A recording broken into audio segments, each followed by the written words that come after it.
Xbox, they're testing out a new feature that looks like it's pretty cool for games and being able to track the community within those games in the future. If Xbox were to buy Ubisoft, would this be a good idea? A major industry person comes out and gives their opinion on this. Remote play looks like it's coming to the Xbox Cloud Gaming, so you can access your games via the cloud now in more than one way. PlayStation 5 Pro's PSSR, I've been pretty hard on it since it did come out, saying that basically it is a beta test. The PS5 Pro is a beta test for PSSR, but I've always thought it was going to get better, and PS6 will probably be where we see it do well. It looks like it is already starting to improve here, and Assassin's Creed Shadow is going to show it off. Half-Life 3, it could be coming out. It could be closer than we think. We have some more information with CD Projekt Red, The Witcher 4, Nintendo Switch 2, many things to go over today. But before we do start, if you are new here or if you've been watching for a while, and I see lots of you who are watching on a daily basis are not subscribed, please consider hitting the subscribe button to help this channel grow. Put out daily videos talking gaming news, discussions, all of that type of stuff. So thank you for your support, and let's jump right into it.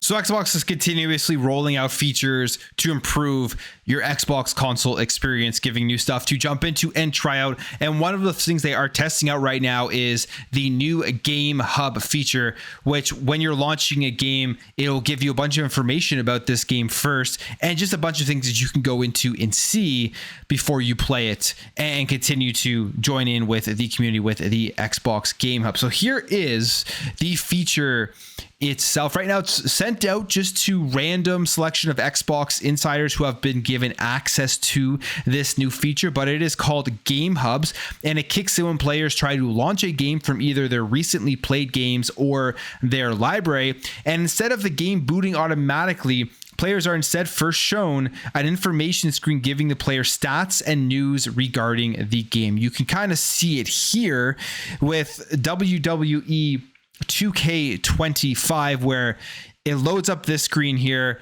It says your time played, your gamer score for achievements, all of that stuff, available add-ons, your captures on the game itself. And then if you scroll over, there will be more information, but from there you can press play and jump into it. In fact, there is this video here that shows a little bit more exactly how it does work. And that's for Dreamlight Valley. It pops up there. So you're hitting the button twice.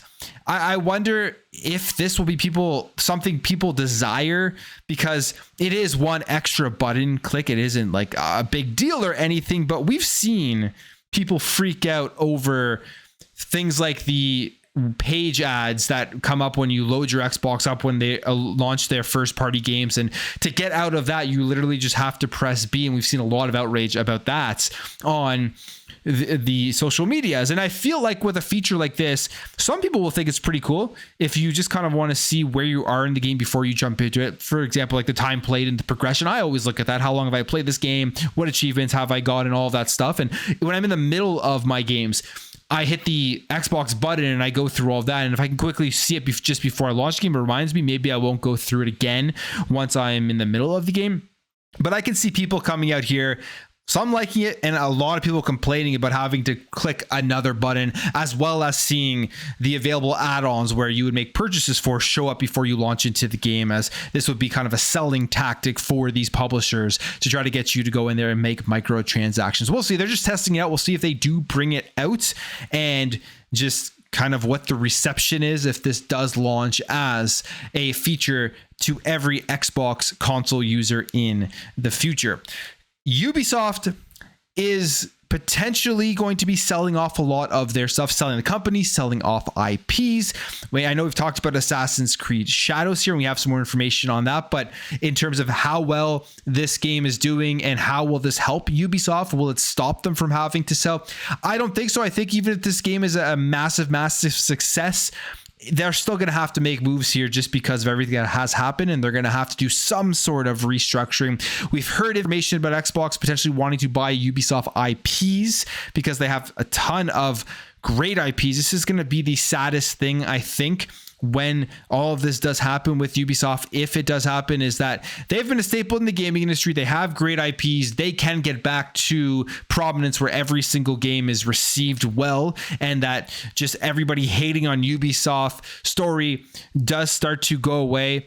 But as of right now, it is looking like they are going to try to do something here to try to fix the company. And Xbox buying Ubisoft would be one of those solutions that could potentially happen. They're already working together with things like Ubisoft Plus on the console. A lot of Ubisoft games drop into Xbox Game Pass, but would this be a good idea for gamers, for the industry, and for Xbox? Sean Layden comments here specifically as to whether this would be a good idea for Xbox themselves, saying here, I look at the number of studios that are already under the umbrella at Microsoft. Hey, if Microsoft feels like they can do something effective with it, good luck. But I think there comes a time when it's just too big to manage.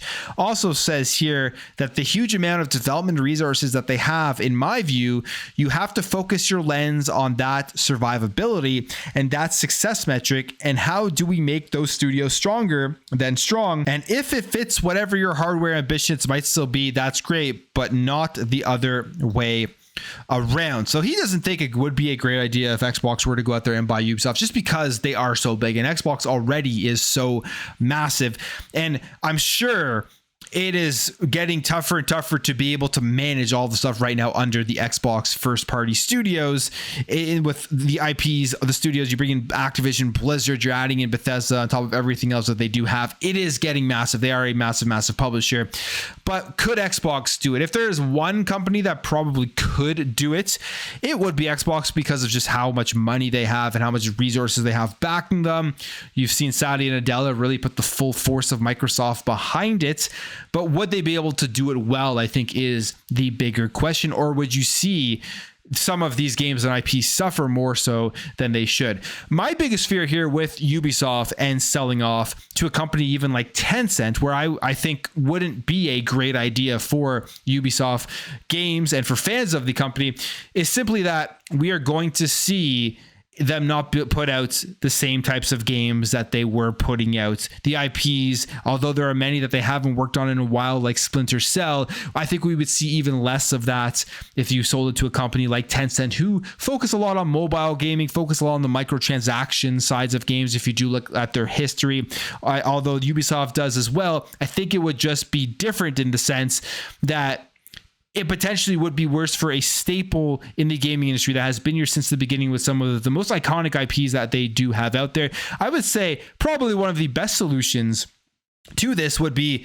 selling small amounts of their IPs and spreading it across different companies, so it's not all just under one roof, and one company may do better than the other at bringing back some of the great Ubisoft titles that we have been waiting for to see, like the Princes of Persia, the Splinter Cells, Raymans, what's going to happen with the next Division, all of that type of stuff. So we will see. All of this may just be speculation and discussion. Maybe they have figured a way to turn it around. Maybe Assassin's Creed helps so much that they're able to just kind of get back on track, and then their next couple of releases are as well very successful, and they fixed it from the inside. I think overall that would be the best solution if Ubisoft can just figure it out and move forward, fix management, all of that type of stuff. But we'll see. There's going to be movement, I think, one way or the other, and this will be a major story that we do continue to follow. Now, when it comes to Xbox Cloud Gaming, the cloud gaming through the browser works very well on your phone, on your browser, and everything like that. But one of the things that they are adding here will be able to remote play right through the browser. Right now, I believe you do it through the Xbox app, which is separate from Xbox Cloud Gaming. I hope at some point they just put all the cloud gaming stuff into a singular app and that you don't have to go through the browser. But they're looking here to be adding the remote play feature at xbox.com/play. This is from Better xCloud here on Twitter, saying, first look at the official remote play feature on xbox.com/play, still a work in progress. And basically all it's doing here is it's giving you the access to switch between the cloud gaming beta, and you click that drop down remote play, and then you'll see your consoles pop up. you can click one, goes into remote play, or you add your console. So we'll see when this does come out. They're still testing a lot of stuff. All of this is for the further integration of seamless Xbox on any device. And that is the future. That is what Xbox definitely needs to do. And especially if they're going to be really just making this whole integration seamless with PC, it needs to be the same experience on whatever platform that you're on. And as of right now, it's pretty good. I mean, the console is obviously different, but what they're building out here on xbox.com/play works pretty well. If you take your phone, you go to the website, you're in the cloud gaming features of Xbox, it feels like you're on the console with the tiles, with the Xbox button in the sidebar that comes out. You see your friends, you can get the chats, all of that type of stuff. And I think that is going to be the future here from what we see across all of the different places where you can play your Xbox. All right, let's talk PSSR, because I've been hard on PSSR, and I think rightfully so. I think they sold the PS5 Pro to people for $700, selling that PSSR was going to be this great thing, and it has not been since this console has been released. That is just the way that it has gone. I do think in the future it could do some great stuff. I think PS5 Pro is going to be kind of that beta test for PS6, where the PSSR is going to be good when PS6 does come out. But before we get to PS6, we will see some good use cases. We will see PSSR improve, and we are seeing it here now with Assassin's Creed Shadows. A future patch is going to be supporting PSSR, and they say here that the PlayStation 5 Pro PSSR upscaler can now deliver better image quality than TAA, and support is coming to Assassin's Creed Shadows in a future patch. This is speaking with Digital Foundry regarding the revamped version of the Anvil engine. And by the way, the Anvil engine is phenomenal. Assassin's Creed Shadows is probably the best looking game that I've seen this generation, aside from a smaller, more cinematic game like Hellblade 2. But for a huge open world game, what they've been able to do with the details, Anvil is phenomenal. They say here that the project lead programmer rendering Sebastian Dagno commented on why the PlayStation 5 Pro version of the game currently doesn't support the PSSR upscaler, saying that at the time of shipping the game, they found better results with TAA. However, after an in-depth collaboration with Sony over the past few months, many issues have been addressed, especially regarding moving vegetation and water, issues that have been found in other games as well. And again, this is to me more proof that PSSR right now is the beta test with the PS5 Pro. And they say here, as such, PSSR now always delivers better image quality than TAA, and support will be added in the future. Alongside PSSR support, the PlayStation 5 Pro version of Assassin's Creed Shadows will also get ray trace reflections in balance mode, providing better visuals at a higher frame rate than quality mode. So that's nice. That, to me, it is sounding like Assassin's Creed Shadows will be one of those use case games where you're going to see the difference with the PlayStation 5 Pro and why it would potentially be worth it if you just were focusing on this one game, because Assassin's Creed Shadows right now on a Series X and PS5 quality mode is so good looking that you see that difference when you go to the performance mode. It just isn't as beautiful. It does feel like it is a bit dumbed down a bit in terms of the graphics when you go to the performance mode. It feels great, but in the 30 FPS quality mode on Series X and with the PS5, you get the ray tracing, you get all of that beautiful lighting, and taking that out does take away from the immersion of the experience. So if you can get that plus get better frame rates, to me that is a pretty cool thing here, and something that you'll see a lot of people probably showing off and testing it when they do add this updated feature here with the PSSR. So cool stuff there. Again, the game does look phenomenal, and we'll see what PSSR does to improve upon it. All right, Half-Life 3. Are we ever getting this game? This is something a lot of people want. It would sell like crazy if it did come out. Well, there's a new rumor here that the game is actually reportedly in the optimization phase, and it is getting close to release, which is extremely exciting if this rumor is true. The news comes via a game known by its HLX codename, which is discovered in recent updates for other Valve games like Dota 2 and Counter-Strike 2. I don't believe this is the first time we've heard this, but this news has been shared by a video from Gabe Follower, who detailed plenty of other recent discoveries. Specifically, they are saying here that the HLX audio, and HLX artists having been found in Valve's internal systems, the introduction to the code of console commands related to the optimization and NPC behavior adjustments, dynamic navigation mesh, deformable props, improved dynamic hair systems, and more. All of this suggesting that not only is the HLX game nearing completion, but also it is going to be a complex game, which is making people believe it could indeed be the long anticipated conclusion to Gordon Freeman's story. So all of this being said, they found a bunch of code that is showing they're in the optimization phase for a bunch of stuff in this game that sounds like it's going to make it relatively complex. And they're guessing here that this is Half-Life 3. And because they're in that optimization place, the game is going to be releasing soon, or at least announced soon. It would be insane if they do announce Half-Life 3 at this year's Summer Games Fest, or Valve just comes out and does it themselves in the near future. It would be interesting to see exactly when it would come out, again, especially with a game like GTA 6 coming out. Would they release it around that, or would they hold off? All of that type of stuff. So I'm hoping that this does happen and eventually it comes true, because we've been hearing about this in the rumors for a while. And I'm not sure if it's just people hoping for it and just pretty much being desperate for Half-Life 3, or if it's actually going to happen. And again, when we talk about GTA 6, we have this here. This comes via, I think, one of the first articles here from The Game Business, which is that new publication with the Christopher Dring and Jeff Keighley, who backed it and everything. But he says here that he was at GDC. He says one game publisher has said that Rockstar Games always suck a lot of money and more importantly, time out of the market. We don't want to be anywhere near that. We are working up multiple different plans for our title. Something we talked about earlier, I think it was last week or so, that GTA 6 right now still planned for 2025, but it's having a huge effect on what publishers are going to do with their games. In fact, there was an article that had come out that said it could tank companies, because if they don't guess right as to what will happen with this game, their games could get hurt. Like, for example, if they go ahead with the plan to release in early 2026, banking on the fact that GTA 6 will actually release at the end of this year, but then at the last minute GTA delays and releases in early 2026, that could hurt their game. So they're sitting back and they're waiting, and then they're going to probably have to make a last minute decision as to what they want to do.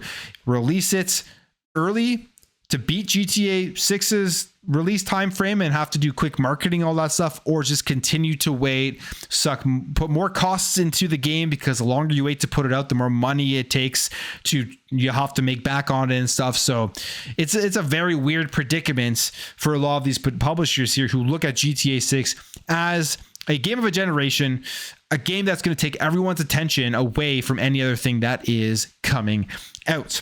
All right, Nintendo Switch 2 news here. Interesting stuff here about the launch phase. I mean, this is very close. We're apparently getting a direct this week. That was the rumor. And then we're getting another one next week. But we're right around the corner here from finally getting all of the information about the Nintendo Switch 2. Insider Gaming put this exclusive report out saying the Nintendo Switch 2 will have a 3-phase launch plan for its games. And here is exactly what it says, that according to various sources, the Nintendo Switch 2 will launch its game in a 3-phase strategy, starting with primarily first-party games on launch. So that will be all of the Nintendo stuff, the Mario Kart 9 that they showed in that first trailer. And then according to sources, the second stage will arrive in October, November for third-party studios. And I think we're going to get a ton of third-party support across the industry, including from Xbox. They say most of which are expecting the dev kits for the Switch 2 to be sent in June. And finally, it was said that the third phase for games will be in the holiday period. And in addition to the talk of the 3-phase launch plan, Insider Gaming has also learned that select media and creators will be attending the Nintendo Switch 2 hands-on next week, where they'll get hands-on with the console and some of its launch games for a few hours. So interesting release plan there. My thoughts on this initially were that they're just going to release it and they're going to have first party and then a ton of third party support as well. But that seems like it's not the case. And I'm thinking it's because the dev kits, they probably were keeping them to themselves to not leak, or to get as little leaks out there as possible before the official announcement and launch of the Nintendo Switch 2, which didn't really work because we know pretty much everything about this before they originally showed it off. All the leaks were true. So I wonder if that's what they're thinking, and how hard would it be to optimize games for the Switch 2 if they're only going to have a few months to get it and to get those dev kits in their hands and make sure that their games do run properly. But I'm hoping next week we get the release date, we get some of the launch games that will be coming out with it, pre-order information, that we'll have more news as to what we can expect to be playing day one when the Nintendo Switch 2 drops. The other thing this does tell us is that the Switch 2 is coming out soon. It's not going to be a later in the year thing. If they're doing a 3-phase approach, they're releasing with their first party games in the summer, then they're going to be releasing the third party stuff in the fall, and then holiday Christmas season, they're going to be releasing other stuff there. So interesting stuff. I'm looking forward to the Switch 2. I will be picking it up and covering it and all of that stuff. All right, Assassin's Creed Shadows. Again, we're going to talk about this. We're going to continue to talk about this because they're continuously updating the numbers, as it is going to have a huge effect. And there's also a lot of bad faith arguments out there. People still saying that the game is not doing well, which all of the numbers we've seen so far are showing that it is doing well. But we have this here. Assassin's Creed Shadows sold more physical UK copies in 1 week than Star Wars Outlaws did in 3 months. This game is right now looking like it is very successful. Physical sales in the UK are 63% of what Assassin's Creed Valhalla managed back in November 2020, according to the business, but this was also credited to the pandemic. And we heard yesterday that Shadows is the second biggest launch ever for an Assassin's Creed game, which is big, and they may hit about 6 million within their first month. They say here that the Assassin's Creed Shadows is also the biggest physical launch of the year, ahead of Monster Hunter Wilds, which Monster Hunter Wilds is an insanely successful game. And it's another thing where you can't just look at the Steam database numbers for how well a game does, because Monster Hunter Wilds had millions on Steam, whereas Shadows was over 60,000, but Assassin's Creed sells in way more different places, and physical, console, all that type of stuff. That's where you're going to get a lot of player numbers, probably more so than Monster Hunter Wilds, even though you'll still get players there. It's just, there's different avenues of where people buy these games, and it varies across each game that does come out. They also say here that the game, which launched on console and PC last week, marked the first major Ubisoft game to release day one on Steam since 2019. And as you remember with Valhalla, it was an Epic Game Store release when that one came out, which was just a bad move. And they've announced that they've reached 2 million players and that they're on their way to 6 million. So overall, I mean, this game sounds extremely successful. It's a great game. It deserves the success because of the quality of it. This isn't just me saying this because I'm an Assassin's Creed fan. It is very good. It is very fun. It is beautiful. If you've played it, let me know your comments, as well as let me know what you think about just the graphics and the world that they've built here with Assassin's Creed Shadows. All right, and jumping over here, let's talk about Wlddgate. This is a new game. This is coming from the former Blizzard boss, Mike Morhaime's new studio, Dreamhaven. It is a sci-fi FPS PvP ship combat pirate shooter with procedurally generated maps. It looks pretty cool. They put out their first trailer. People are talking about it. It's going to be always hard to jump in to the PvP games as a service multiplayer genres, as we've seen many games fail trying to do this one, but they put out this one. I think it looks decent, and it doesn't take itself seriously. You can see that the graphic style is more cartoony and everything, but they finally have announced it here from a studio that is going to have good pedigree in there in terms of how to make these games. Lots of cool stuff here from what we were seeing in the trailer with destruction of like the glass, the explosions, and just the type of stuff that you're going to be able to do. It seems like every experience, every time you jump in, is going to be different because of the procedural generation, but we'll see. We'll see how well it does, and I'm sure we'll hear more about this game. The other thing with this game, which makes a ton of sense, I definitely see this happening because this type of game will be perfect for these services, but they did a Q&A, and they're saying here that they are definitely thinking about joining Game Pass and PlayStation Plus. So if you're a subscriber to those services, I would keep your eyes open. I feel like these will drop in at least one of them. I wouldn't be surprised if this dropped into Game Pass, just because obviously that relationship with Blizzard and everything, and Xbox is pretty good at getting those styles of deals. And finally, we have information here from CD Projekt Red. They had their earnings call. Here is what we know about some big games. First of all, The Witcher 4 is in full production. Project Oregon, which is the Cyberpunk sequel, and The Witcher 1 remake are in the concept stages. 58% of CDPR is working on The Witcher 4, followed by 12% working on Orion. Cyberpunk 2077 platform splits for 2024. Here's where people are playing it. 62% on PC. And you're wondering why Xbox and PlayStation target PCs, because they have the bigger, massive, growing player base. 26% on PlayStation. They've also here announced a new game in partnership with the mobile developer Scopely, based on the CDPR owned IP. And Scopely just bought Pokemon Go, so they're expanding out and trying to get in their hands into as many different IPs as possible. And Cyberpunk 2077 is at 30 million plus units. Phantom Liberty at 8 million plus units sold as of November 2024. So Witcher 4 full production, huge amount of people working on this game. I can't wait. I mean, that first trailer they showed off looked so cool, and this is going to be another just massive generational style of release, I think, when we do get The Witcher 4. But I'll end the video there. If you did enjoy this video, hit that thumbs up. If you are new here, hit that subscribe, and I will catch you guys in the next video.